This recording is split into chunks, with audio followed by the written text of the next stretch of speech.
firman Tuhan pada hari ini, yaitu mengenai barang siapa yang menang. Barang siapa yang menang. Diambil daripada pembacaan Alkitab kita, Wahyu pasal 2 dan Wahyu pasal 3. Berkali-kali firman Tuhan mengatakan barang siapa yang menang. Dan banyak sekali janji Tuhan yang indah-indah bagi pemenang-pemenang. Bukan bagi yang kalah, bagi yang menang. Dan Tuhan mengendaki sidangnya berkemenangan. Tuhan mengendaki anak-anaknya berkemenangan. Saudara dan saya berkemenangan. Kalau dikatakan menang, berarti ada peperangan.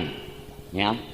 Kalau tidak ada peperangan, juga tidak ada menang. Atau ada ujian. Ada ujian, ada kemenangan. Ada lulus. Tuhan mengendaki kita semua lulus. Kita semua menang pada akhir zaman ini. Saya yakin, saudaraku, apa yang dikatakan firman Tuhan dalam buku Wahyu, bukan hanya untuk pada zaman dahulu saja, ketujuh sidang jemaat di Asia, tapi pada semua sidang jemaat di seluruh dunia pada akhir zaman ini. Amin, saudara. Tuhan mengendaki semua sidang jemaat itu berkemenangan. Berkemenangan. Musuh-musuh kita terutama setan iblis. Saudara sudah mengetahui, ya. Setan tidak suka, saudaraku, penginjilan. Setan tidak suka gereja teguh, ya. Dia datang untuk mencuri, membunuh, membinasakan, ya. Jadi musuh kita yang terutama setan. Musuh kita juga kehendak daging dan duniawi, saudaraku, yang berperang melawan jiwa. Karena setan mengetahui dan firman Tuhan berkata, kalau kita hidup menurut kehendak daging, kita akan mati kelak. Tetapi kalau dengan roh itu kita mematikan perbuatan tubuh, kita menang, kita hidup. Amin, saudara. Jadi setan, dunia, ya, dengan segala daya tariknya, keinginan mata, seperti firman Tuhan minggu yang lalu, ya, keinginan daging, keinginan mata, hidup dengan jemawa, semua itu musuh-musuh kita yang bisa membuat kita kalah. Oleh sebab itu dikatakan barang siapa menang. Tuhan mengendaki kita semua menang, dan Tuhan memberikan semua kelengkapan yang kita butuhkan untuk menang. Dunia musuh kita, kehendak daging musuh kita, dosa musuh kita, ya. Setan selalu menggoda untuk jatuh kepada dosa, ya. Tapi kita harus tegas menjawab, tidak, tidak, tidak. Aku mau menang. Aku mau menang. Aku tidak mau berdosa. Aku mau menang. Aku mau menang. Jadi barang siapa yang menang, ya. Jadi kita akan melihat firman Tuhan dalam buku Wahyu ini disampaikan Tuhan Yesus kepada 7 jemaat di Asia Kecil. Ini kira-kira tahun di antara tahun 60 dan tahun 70 setelah Tuhan Yesus naik ke sorga, ya. Dan berita yang disampaikan Tuhan ini berlaku bagi sidang akhir zaman. Berlaku bagi kita. Supaya kita berkemenangan pada akhir zaman ini. Banyak goncangan-goncangan. Segala sesuatu yang bisa digoncangkan akan digoncang. Dalam semua goncangan itu Tuhan mau supaya anak-anaknya berkemenangan. Jangan sampai gejolak ekonomi seperti ini membawa kita renggang dengan Tuhan, tidak. Bahkan sebaliknya membawa kita lebih banyak berdoa kepada Tuhan, karena sumber kita sebenarnya bukanlah dari dunia, sumber kita dari Tuhan. Amin, saudara. Sepanjang kita mengenapkan firman Tuhan, Tuhan tidak akan memberikan kita kekurangan. Saya percaya firman Tuhan yang berkata, Tuhan itulah gembalaku, takkan kekurangan aku, berlaku bagi segala zaman, termasuk zaman akhir. Memang ini bukan waktunya hidup bermewah-mewah, bahkan kepada anak-anak Tuhan tidak pernah Tuhan berkata untuk hidup mewah, tidak, saudaraku. Hidup sederhana, amin, saudara. Tapi berkecukupan, bahkan berkelimpahan Tuhan berkata. Ada makan, pakai, cukuplah, puji Tuhan, dan kita boleh terus mengerjakan pekerjaan Tuhan. Saya percaya, bagaimana keadaan gejolak ekonomi, saudaraku, kalau untuk pekerjaan Tuhan, Tuhan pasti memberikan dananya yang lebih daripada cukup. Amin. Haleluya. Nah, sumber kita Tuhan saja, saudaraku. Nah, jadi Tuhan mengendaki kita menang, ya. Tuhan mengendaki ke-7 sidang jemaat yang di Asia itu, saudaraku, berkemenangan.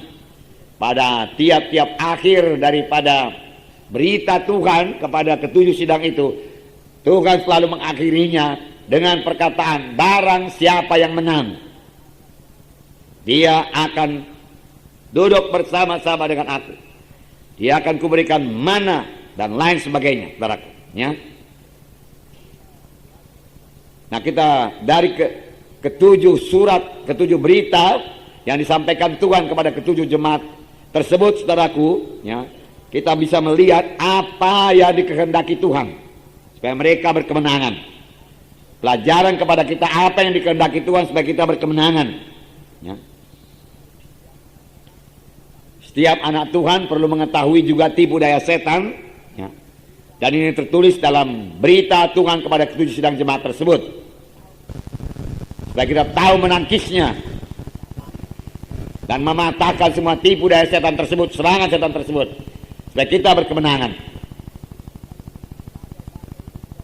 Berbagai-bagai tipu daya setan, diantaranya ada yang membuat supaya kasih yang mula-mula itu menjadi luntur atau hilang sama sekali.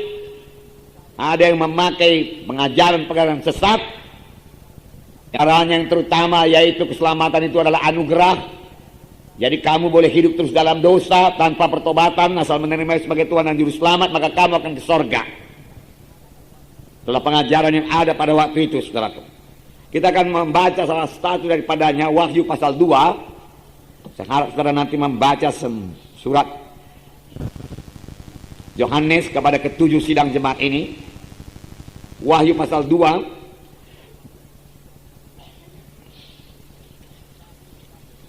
Ayat 1 sampai 7. Mari kita baca bersama-sama. Wahyu pasal 2 ayat 1 sampai 7. Tuliskanlah kepada malaikat jemaat di Efesus. Inilah firman dari Dia yang memegang ketujuh bintang itu di tangan kanannya dan berjalan di antara ketujuh kaki dian emas itu. Aku tahu segala pekerjaanmu, baik jerih payahmu maupun ketekunanmu. Aku tahu bahwa engkau tidak dapat sabar terhadap orang-orang jahat, bahwa engkau telah mencobai mereka yang menyebut dirinya rasul, tetapi yang sebenarnya tidak demikian, bahwa engkau telah mendapati mereka pendusta. Dan engkau tetap sabar dan menderita oleh karena namaku. Dan engkau tidak mengenal lelah. Namun demikian aku mencela engkau, karena engkau telah meninggalkan kasihmu yang semula. Sebab itu ingatlah betapa dalamnya engkau telah jatuh. Bertobatlah dan lakukanlah lagi apa yang semula engkau lakukan.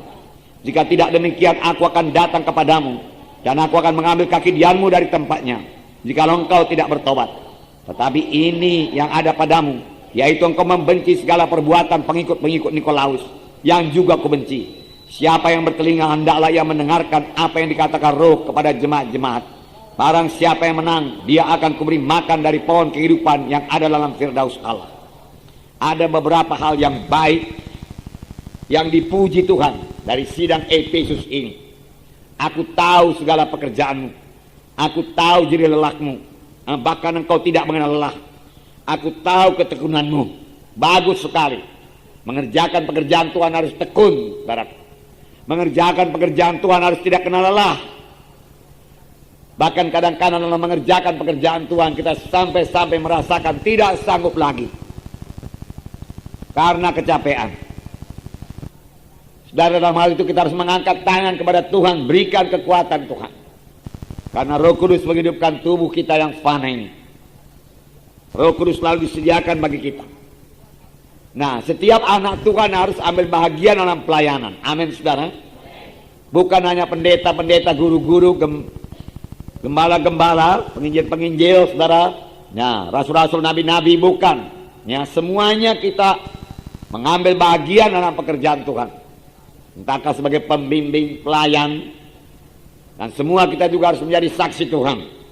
Hanya dengan demikian saja kita bisa memberi buah kepada Tuhan. Yaitu jikalau kita melayani. Tanpa melayani kita tidak akan memberi buah. Saudara berkata buah itu maksudnya buah Roh Kudus. Kalau saudara teliti buah Roh Kudus, saudaraku, saudara itu mengajak kita untuk melayani, memberi buah kepada Tuhan. Sering saya katakan kalau hanya pendeta-pendeta, penginjil-penginjil, saudaraku, dan beberapa pekerja-pekerja gereja saja yang diharapkan untuk mengenapkan perintah agung yang berkata, pergilah kamu ke seluruh dunia, beritakan Injil ke seluruh dunia, jadikan sekalian bangsa muridku, ya, baptislah mereka dalam nama Bapa, Anak, dan Roh Kudus. Aku menyertai kamu sampai kepada kesudahan alam. Kalau ini hanya dikerjakan oleh pendeta-pendeta saja, penginjil-penginjil saja, tanpa diikuti oleh semua anak-anak Tuhan, kapanpun Yesus tidak akan datang. Karena amanat agung tidak akan pernah digenapkan. Semua kita ikut mengambil bahagian. Amin, saudara. Saya katakan waktu itu kalau dalam satu peperangan hanya jenderal-jenderal saja, mejen, saudaraku, mayor, kolonel yang maju berperang, tetapi tidak ada prajurit, peperangan tidak akan bisa dimenangkan. Tetapi bersama-sama dengan prajurit dan segala pangkat-pangkat yang tertinggi, saudaraku, ikut berperang. Dengan demikian peperangan bisa dimenangkan. Amin, saudara. Demikian dalam peperangan, dalam pekerjaan Tuhan ini. Semua bersatu, semua bersehati. Dengan demikian setiap anak Tuhan boleh memberi buah. Bahkan firman Tuhan berkata, anak Tuhan yang tidak memberi buah, cara yang tidak berbuah akan ditebang dan dibuang ke dalam api. Semua kita bisa berbuah, semua kita bisa melayani. Syukur saudara semua sudah melayani bagi pemimpin KKS. Dan dengarkan lagi apa pimpinan Tuhan kepada saudara. Kemana lagi saudara melayani. Amin, saudara. Ya, bertumbuh terus dalam Tuhan. Puji Tuhan, saudara.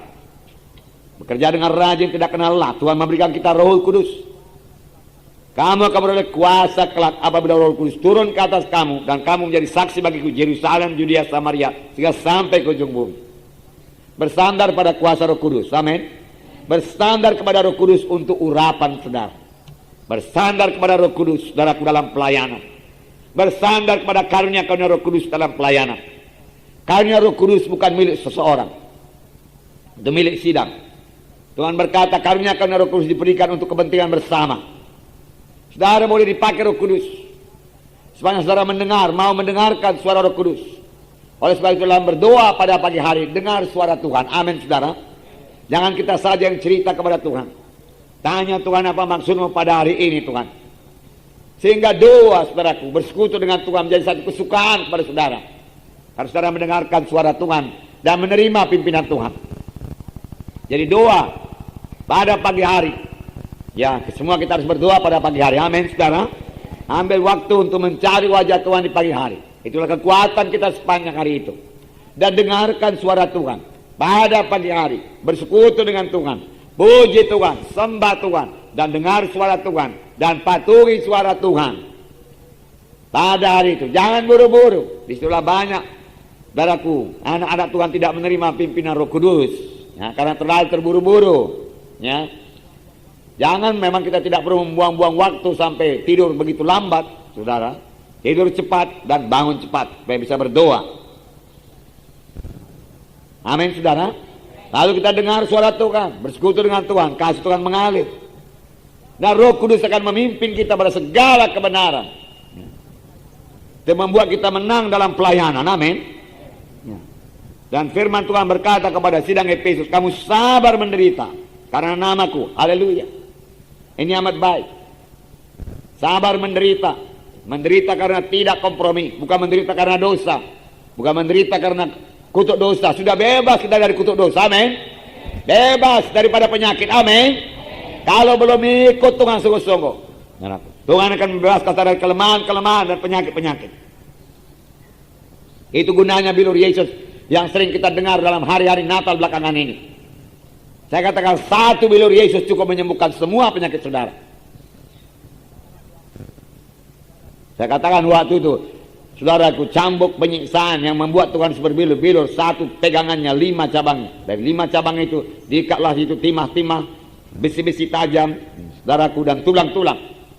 Sehingga tiap-tiap kali dipukulkan, maka lukalah punggung Tuhan Yesus. Itu namanya bilur. Dan firman Tuhan berkata, bilur Yesus tidak sia-sia. Amin. Dan jangan sia-siakan bilur Yesus dengan tidak beriman kepada bilur Yesus. Boleh pakai obat, baraku, tapi lebih berimanlah kepada bilur Yesus daripada kepada obat. Amin, saudara. Ya. Obat bahkan kuasanya terbatas. Tapi bilur Yesus tidak terbatas kuasanya. Saya percaya, amin, saudara. Karena itu kuasa Tuhan. Banyak yang sembuh. Di samping itu masih ada mujizat-mujizat Tuhan yang berlangsung. Bahkan firman Tuhan berkata, maka mereka itu pergilah dan memberitakan di mana-mana, dan Tuhan turut bekerja bersama-sama dengan mereka itu dan meneguhkan firman itu dengan kuasa dan tanda ajaib. Kapankah kita akan mengalami kuasa dan tanda ajaib? Kalau kita pergi dan mengabarkan Injil. Biarlah tahun depan padaku penginjilan lebih ditingkatkan lagi dalam sidang ini, baik di kota Medan, baik di luar kota Medan. Amin, saudara. Tapi firman Tuhan berkata, berbahagialah kamu apabila kamu menderita karena nama Yesus. Amin. Tuhan bilang berbahagia, berbahagia. Berbahagialah kamu jika oleh karena aku kamu, Matius 5:11. Berbahagialah kamu jika oleh karena aku kamu dicela dan dianiaya dan kepadamu difitnahkan segala yang jahat. Bersukacitalah dan bergembiralah karena upahmu besar di sorga, sebab demikian juga telah dianiaya nabi-nabi sebelum kamu. Kenapa dianiaya? Karena tidak ada kompromi. Amin. Kalau kita kompromi tidak akan dianiaya. Beranikah saudara? Amin. Puji Tuhan. Saya sukacita Roh Kudus telah melengkapi saudara terus. Ya. Saudara akan disingkirkan. Beranikah saudara? Amin. Puji Tuhan. Saya sukacita mendengarnya. Ya. Daripada saudara takut, bagaimana menginjil? Bagaimana bersaksi? Syukur, roh keberanian diberikan Tuhan. Matius 10 ayat 22. Matius 10 ayat 22. Dan kamu akan dibenci semua orang oleh karena namaku. Tetapi orang yang bertahan sampai kepada kesudahannya akan selamat. Bagaimana pula ini, saudaraku? Benci karena nama Yesus. Apakah kita menyembunyikan nama Yesus? Hah, saudara? Orang benci kalau saudara bilang nama Yesus. Bagaimana? Rela menderita? Amin. Puji Tuhan. Ya. Tapi orang yang bertahan sampai kepada kesudahannya akan selamat. Selamat. Selamat. Selamat maksudnya kalau Yesus datang waktu kita masih hidup, kita terangkat ke sorga. Kita terangkat di awal-awal. Amin. Kemudian naik ke sorga, terima pahala 7 tahun lamanya. Jangan tinggal di bumi waktu itu, karena di bumi waktu itu tinggal masa ada kesengsaraan yang besar, luar biasa, dan banyak orang Kristen akan tertinggal, banyak.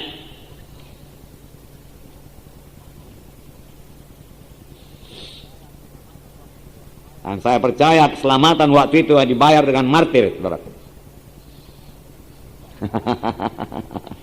Lebih baik sekarang ya, menang, amin. Lebih baik sekarang berkemenangan. Nah,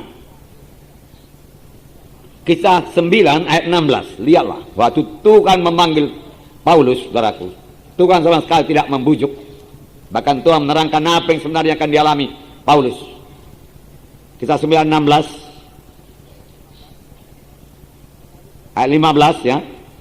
Tetapi firman Tuhan kepadanya, pergilah sebab orang ini adalah alat pilihan bagiku untuk memberitakan namaku kepada bangsa-bangsa lain serta raja-raja dan orang-orang Israel. Aku sendiri akan menunjukkan kepadanya. Jadi Tuhan tidak sembunyikan ya. Tuhan sendiri akan menunjukkan kepadanya. Kepada siapa ini? Paulus. Betapa banyak penderitaan yang harus ia tanggung oleh karena namaku. Nah, memang Paulus menerima banyak sekali penderitaan karena nama Yesus. Amin saudara. Bahkan terutama dari bangsanya sendiri, bangsa Yahudi. Banyak sekali menerima penderitaan. Mari kerja sungguh-sungguh buat Tuhan, saudara. Saya katakan pada hari Minggu nanti kalau kita ketemu Paulus, saudaraku, dan kita begitu entengnya mengikut Tuhan ini, saudara, tanpa penderitaan sama sekali, bisa-bisa juga ke sorga seperti menerusi lautan api, saudaraku. Ya, tapi kita malu bertemu dengan orang-orang seperti itu yang telah kerja mati-matian buat Tuhan, saudara. Hidup mati buat Tuhan. Dilempari dengan batu sehingga orang menyangka sudah mati. Paulus ditinggalkan tapi belum mati, hidup. 5 kali aku dicambuk, dia katakan. 5 kali 39 sudah berapa? 5 kali daripada yang dialami Tuhan ini pun tidak pernah mundur dari Tuhan. Apakah yang bisa menceraikan aku dari kasih Kristus? Padangkah tidak? Kelaparankah tidak? Keadaan bertelanjangkah tidak? Tidak ada yang bisa memisahkan ya dengan kasih Kristus. Demikian juga tidak ada yang bisa memisahkan kita dari kasih Kristus. Amin saudara. Tidak ada. Tidak ada. Tidak ada yang bisa. Semua kita sudah jatuh cinta pada Tuhan Yesus, puji Tuhan. Amin saudara. Ya begitu baik. Ya. Nah, kemudian dikatakan yang baik lagi daripada sedang Efesus, dia tahan menderita. Tahan menderita, kerja keras, tidak kenal lelah mereka. Bagus sekali. Bagus. Ya. Kemudian dikatakan lagi, mereka mengenal di sini tidak dapat sabar terhadap orang-orang mereka yang menyebut dirinya rasul, ya. Tetapi mendapati mereka itu pendusta. Jadi sidang Efesus mengenal paraku pengajaran sesat, orang-orang jahat, dan mengenal rasul-rasul sesat. Puji Tuhan. Ditambah lagi mereka di sini membenci pengajaran Nikolaus. Ayat 6 berkata, tetapi ini yang ada padamu, yaitu engkau membenci perbuatan pengikut-pengikut Nikolaus, yang juga kubenci. Pengajaran Nikolaus ini, saudaraku, sejalan dengan pengajaran Bileam, ya, yang tidak memperdulikan kesucian dalam mengikut Tuhan. Boleh saja berbuat percabulan, asal kamu terima Yesus, maka kamu akan selamat. Dan firman Tuhan berkata, aku membenci pengajaran seperti ini. Mengapa? Karena firman Tuhan berkata, hendaklah kamu kudus karena aku kudus. Amin. Tanpa kekudusan tidak seorang pun memandang Tuhan. Kalau kamu hidup dalam kehendak daging, kamu akan mati kelak. Tapi jika dengan roh itu kamu mematikan perbuatan daging, maka kamu akan hidup. Ini pengajaran firman Tuhan. Dan orang Efesus, sidang Efesus mengenal itu. Dia benci pengajaran seperti itu. Dia tolak orang yang menamakan dia rasul, tapi mengenalnya sebagai rasul palsu. Dan Tuhan suka. Itu hal-hal yang baik dari sidang di Efesus. Hal-hal yang baik. Mereka mengenal mereka harus suci. Tanpa kesucian tidak bisa memandang Tuhan. Mereka kenal itu. Mereka kenal. Tetapi ada satu hal, saudaraku, yang tidak disukai Tuhan pada sidang Efesus. Sini dikatakan ayat 4, namun demikian aku mencela engkau. Sudah banyak hal yang baik tadi. Rajin menginjil, kerja keras, tidak kenal lelah, mengenal pengajaran sesat, mengenal rasul-rasul palsu, dan juga membenci pengajaran orang Nikolaus. Tetapi ada hal yang dibenci Tuhan, tidak disukai Tuhan, bahkan dicela Tuhan, harus dilepaskan daripadamu, Tuhan berkata. Begitulah Tuhan menyempurnakan sidangnya pada akhir zaman ini juga, amin. Karena pada akhir zaman Tuhan mempersiapkan pengantinnya, tidak bercacat, tidak berkerut. Dan pada akhir zaman ini yang jahat akan bertambah-tambah jahat, tapi yang kudus akan bertambah-tambah kudus, amin saudara. Biarlah kita bertambah-tambah kudus. Biarlah kita lain daripada dunia ini. Dan dunia akan mencela kita. Dunia akan menganggap kita aneh. Dia tidak bisa mengerti. Sebenarnya karena Yesus dalam kita. Di sini dikatakan, mereka telah meninggalkan kasih yang semula. Namun demikian aku mencela engkau, karena engkau telah meninggalkan kasihmu yang semula. Kasih yang begitu dalam terhadap Tuhan Yesus.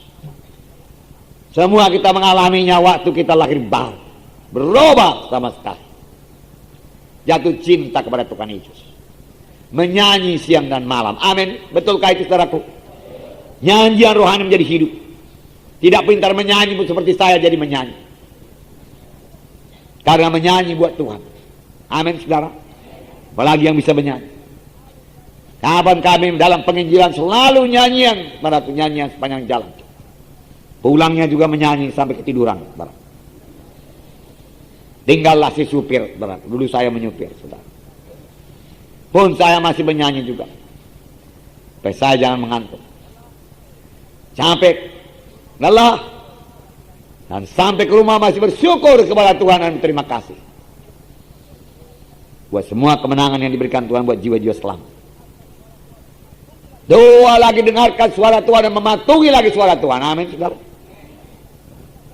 Besoknya menginjil lagi, Tuhan berkata, berangkat lagi. Dan jiwa-jiwa selamat lagi. Dan gereja-gereja berdiri. Dan sidang ini pun berdiri. Sekarang sudah sangat diberkati Tuhan dengan ribuan jiwa-jiwa. Tapi semua dimulai dari kecil. Dengan mengasihi Tuhan. Mengasihi jiwa-jiwa. Harus mengasihi. Harus mengasihi. Saudara sebagai pemimpin KKS juga, saudara harus mengasihi jiwa-jiwa di KKS saudara. Saudara mau berdoa dan saudara mau orang itu sembuh, lebih dahulu kasihi orang itu. Catherine Kuhlman begitu mengasihi jiwa-jiwa yang sakit, dan dia dipakai Tuhan luar biasa dalam penyembuhan orang-orang sakit. Saudara, dia hanya masuk ke pentas pada waktu firman Tuhan. Sebelumnya segala acara nyanyian-nyanyian dia tidak masuk, saudara. Hanya nyanyian terakhir waktu penyembahan, He touch me, dia jamah, dia naik ke pentas dengan air mata bercucuran. Karena sebelumnya di belakang pentas dia sudah berdoa. Tuhan, dia katakan, kalau bisa aku yang menanggung penyakitnya Tuhan, tapi mereka itu sembuh, aku rela. Sekiranya ada orang penyakit kanker, dia rela dapat kanker supaya orang itu sembuh dari kanker. Tapi tidak bisa demikian. Tuhan saja yang bisa menanggung, bukan kita. Tapi begitulah kasihnya. Nah, itu membuat dia berdoa dengan hati yang benar-benar tergerak oleh belas kasihan. Dan jiwa-jiwa sembuh. Dan jiwa-jiwa sembuh.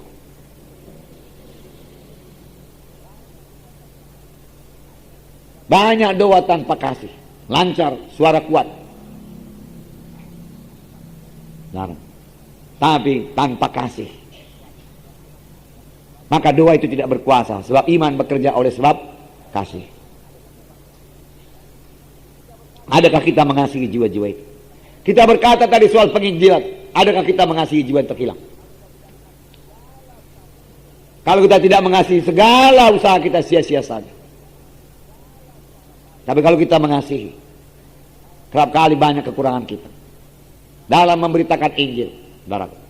Kerap kali penginjil atau hamba Tuhan tersebut sudah lelah, capek. Tapi sepanjang dia tidak kehilangan kasihnya dalam melayani jiwa-jiwa itu, Roh Kudus akan menyelamatkan jiwa-jiwa dan menyembuhkan jiwa-jiwa. Amin, saudara.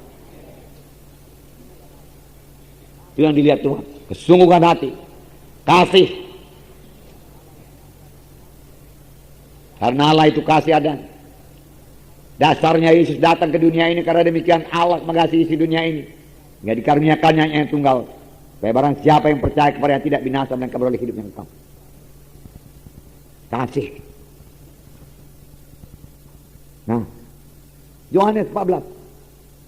Saya ulangi. Hari Minggu saya bacakan juga itu. Yohanes 14 ayat 15. Yaitu mengenai satu hidup baru dalam Tuhan. Ya.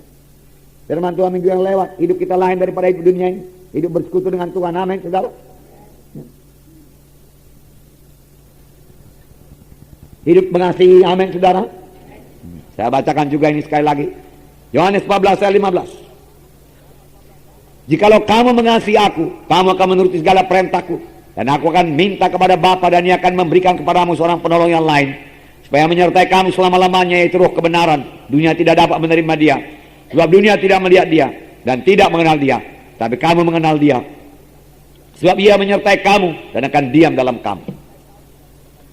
Sukacitakah kita menuruti perintah-perintah Tuhan?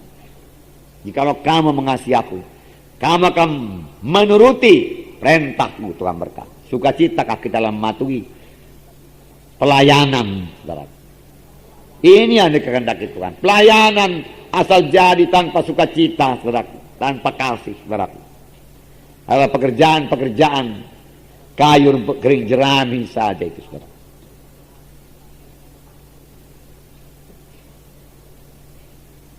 Seterusnya, Yohanes 15 saya bacakan juga minggu yang lalu, ayat 10. Jikalau kamu menuruti perintahku, kamu akan tinggal dalam kasihku, seperti aku menuruti perintah Bapakku dan tinggal dalam kasihnya. Semuanya itu kukatakan kepadamu supaya sukacitaku ada dalam kamu. Amin, saudaraku. Dan sukacitamu menjadi penuh. Rupanya mematuhi Tuhan ini, saudaraku, membuat sukacita kita penuh. Bahkan, saudaraku, tidak mematuhi, mengeraskan hati, membawa jalan sendiri, menunda-nunda apa yang disuruh Tuhan, sangat menghilangkan damai dan sukacita kita, bahkan sampai mengganggu persekutuan kita dengan Tuhan. Benar, saudara? Nah. Saya sukacitamu penuh. Hidupku ini bukannya aku lagi, amin, saudara, tapi Yesus hidup dalamku. Dia akan tinggal dalam kamu. Aku minta kepada Bapa supaya memberikan kepadamu Roh kebenaran. Ia akan ada dalam kamu. Ia ada dalam saudara, amin. Ia dalam hati saya, amin. Dalam hati saudara ada Roh Kudus, amin, yang memimpin saudara pada segala kebenaran. Dan saudara mengenal firman Tuhan, dan saudara mengetahui dengan pasti saudara sudah selamat. Karena Roh kebenaran itu yang memimpin saudara pada kebenaran, menerangkan kepada roh saudara. Dia bicara kepada roh saudara Oh, saudara adalah anak-anak Allah. Betapa indahnya. Nah, mengapa ditegurkan Tuhan sidang ini, sidang Efesus ini, saudara, kehilangan kasih yang mula-mula? Padahal mereka masih mengerjakan pekerjaan Tuhan. Mereka mengerjakannya secara rutin saja, biasa. Bisa berdoa rutin, saudara, asal siap. Tiap pagi berdoa 1 jam juga, tapi terutama karena takut dirotam, takut datang setan. Nanti nggak berdoa datang pula setan, lebih susah lagi. Udahlah, berdoa aja lah. Bentar-bentar lihat jam, masih 15 menit. Bisa juga 1 jam, siap itu. Tapi dalam berdoa rasakanlah kasih Tuhan, amin. Kerap kali kita rasakan penuh ucapan syukur, air mata kita akan mengalir.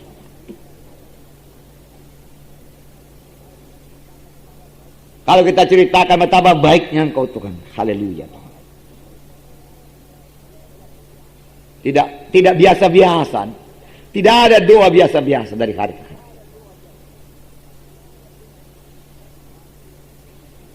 Selalu indah pertemuan dengan Yesus. Selalu ada yang baru daripada Tuhan. Selalu ada kesegaran daripada Tuhan. Selalu ada sukacita.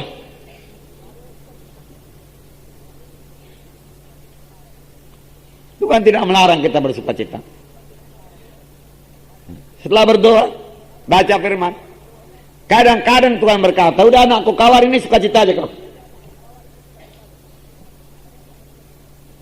Amin, saudara. Ya. Aku memberkati kau hari ini, kau sukacita saja, Tuhan berkata. Biar kau penuh ucapan syukur kepadaku.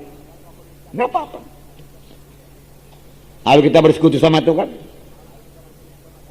Jalan serta Tuhan, berjalan dalam roh Tuhan, penuh sukacita, penuh berkat, ucapan syukur melimpah kepada Tuhan.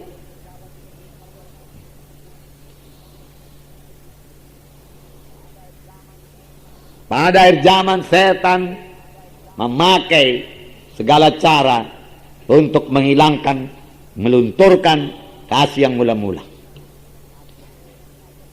Karena hanya dengan kasih yang mula-mula, yang menyala-nyala buat Tuhan, yang begitu dalam, yang suka mematuhi Tuhan, kita bisa mengerjakan pekerjaan Tuhan. Kalau tidak, selalu kita akan mengelak dari pekerjaan Tuhan. Mengelak. Nah, Matius 24 ayat 12, ayat peringatan. Apa yang ditulis peringatan? Matius 24 ayat 12, pada akhir zaman. Dan karena makin bertambahnya kedurhakaan, maka kasih kebanyakan orang akan menjadi dingin. Tetapi siapa yang bertahan sampai pada kesudahannya akan selamat. Dan Injil kerajaan ini akan diberitakan seluruh dunia menjadi kesaksian bagi semua bangsa, sesudah itu barulah tiba kesudahannya. Jadi hati-hati sungguh, saudaraku. Injil akan dikabarkan juga, karena selalu Tuhan mensisakan umat yang setia. Bagaimanapun suamnya dunia ini, bagaimanapun gelapnya dunia ini, selalu ada umat sisa yang tidak bisa digentarkan oleh apapun juga, yang tidak mau kehilangan kasih mula-mula, yang tidak mau mengabaikan pekerjaan Tuhan. Amin. Ya, janji Tuhan.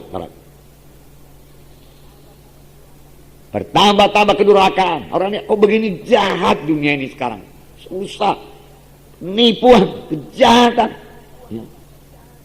Perbuatan di luar pikiran. Kebejatan terjadi. Ya. Ditambah lagi gejolak moneter, saudaraku, seperti ini akan bertambah-tambah, saudaraku, pada hari zaman. Ya. Sebentar reda, sebentar datang. Karena itu, saudaraku, soal hati manusia. Amin, saudara. Yang tidak tenang lagi, nggak bisa tenang di luar Tuhan. Tetapi di sini dikatakan Injil kerajaan itu akan dikabarkan sampai pada semua bangsa, sampai pada kesudahan. Barulah tiba kesudahannya. Pasti tiba kesudahannya.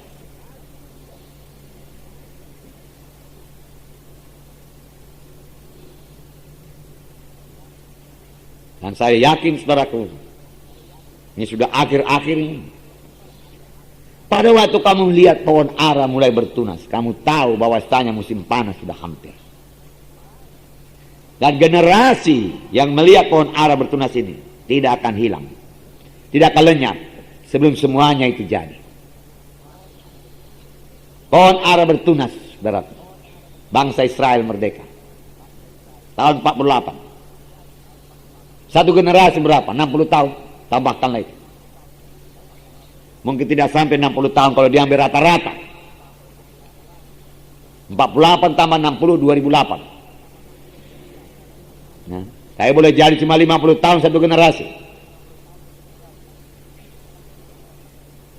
48 tambah 50, 1998. Tahun depan.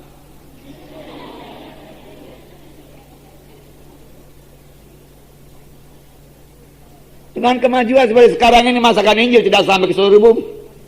Ada internet, ada email, saudaraku. Handphone yang kecil-kecil aja ke seluruh dunia, saudara. Yang beratnya cuma 1 on itu, saudaraku. Nah, orang bicara. Nah, biar Tuhan pimpin semuanya. Amin, saudara. Lukas 9:62. Juga ada peringatan. Jangan sampai kasih menjadi tawar pada akhir zaman. Lukas 9:62. Tetapi Yesus berkata, setiap orang yang siap untuk membajak, tetapi menoleh ke belakang, tidak layak untuk kerajaan Allah. Mengapa menoleh ke belakang? Boleh jadi karena capek dan kurang dalam Roh Kudus. Lalu kasih mulai luntur. Menoleh ke belakang. Menoleh ke belakang. Dahulu hidupku sebelum selamat begini-begini aku. Begini-begini. Enak juga nih. Dia menoleh ke belakang, menoleh kepada dunia. Sudah selamat. Ya, pandang kepada Yesus, harus memandang kepada Yesus, memandang ke atas, mencari perkara-perkara di atas. Kemudian menoleh ke belakang. Firman Tuhan berkata, tidak layak untuk kerajaan Allah. Amin, saudara. Kerajaan Allah itu luar biasa besarnya, luar biasa mulianya, luar biasa sucinya, saudara. Ya, Tuhan tidak suka orang yang tidak mengasihi Yesus sungguh-sungguh masuk ke dalam. Oleh sebab itu Tuhan mencela sidang Efesus. Aku mencela engkau. Kehilangan kasih yang mula-mula. Tidak meluap-luap lagi. Tidak berapi-api. Tidak menyala-nyala lagi. Aku mencela engkau. Nah.